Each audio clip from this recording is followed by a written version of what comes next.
മാതൃത്വം കരുതലിന്റെ കരങ്ങളിൽ. ഇനി പുഞ്ചിരിയോടെ വരവേൽക്കാം ആ വലിയ സന്തോഷം. NIMS hospital, Vandoor, Malappuram. ചുങ്കത്ര ഗ്രാമപഞ്ചായത്തിൽ LDFന് ഭരണം നഷ്ടമായി. UDF കൊണ്ടുവന്ന അവിശ്വാസ പ്രമേയം വിജയിച്ചതോടെയാണ് പ്രസിഡന്റ് TP റീനയുടെ നേതൃത്വത്തിലുള്ള LDF ഭരണം വീണത്. ഇരുമുന്നണികളും തുല്യശക്തിയായിരുന്ന ഭരണസമിതിയിൽ വൈസ് പ്രസിഡന്റ് നുസൈബ സുധീർ UDFന് അനുകൂലമായി വോട്ട് ചെയ്യുകയായിരുന്നു. 9-നെതിരെ 11 വോട്ടുകൾക്കാണ് അവിശ്വാസ പ്രമേയം പാസായത്. മുൻ MLA PV അൻവർ ഇടപെട്ടാണ് വൈസ് പ്രസിഡന്റായ നുസൈബ സുധീറിനെ കൂറുമാറ്റിയതെന്നാണ് CPMന്റെ ആരോപണം.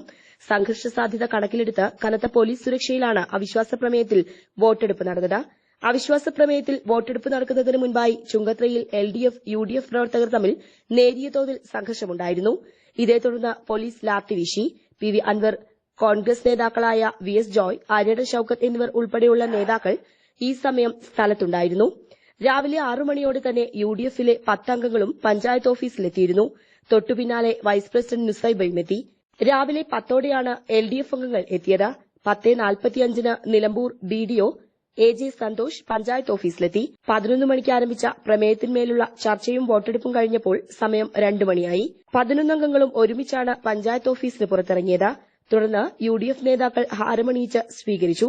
ടൌണിൽ പ്രകടനവും നടത്തി. ആ പ്രകോപനം ഞങ്ങളിലുണ്ടാക്കിയത് അൻവറിന്റെ ടീമാണ്, അൻവറിന്റെ ഗുണ്ടകളാണ്, അൻവർ പുറത്തിറങ്ങിയ ഗുണ്ടകളാണ് ഇവിടെ പ്രകോപനം ഉണ്ടാക്കിയത്. അതിന്റെ ഭാഗമുണ്ടായ വിഷയങ്ങൾ മാത്രമേ ഞങ്ങൾ ഒരു കാരണവശാലും ഈ അവിശ്വാസ പ്രമേയത്തെ ജനാധിപത്യമായി നേടാൻ ഞങ്ങൾ തീരുമാനിച്ചു.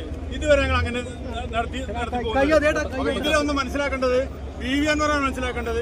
CPMനെ സംബന്ധിച്ച് PV അൻവർ ഇതുവരെ മനസ്സിലാക്കിയിട്ടില്ല. ഇപ്പൊ കുറച്ചൊക്കെ മനസ്സിലാക്കണം, ഇനി മനസ്സിലാക്കണം. News bureau, Edakkara. സ്വന്തം ഹൈസ്പീഡ് ഇന്റർനെറ്റ്, നമ്മുടെ സ്വന്തം ഇന്റർനെറ്റ്.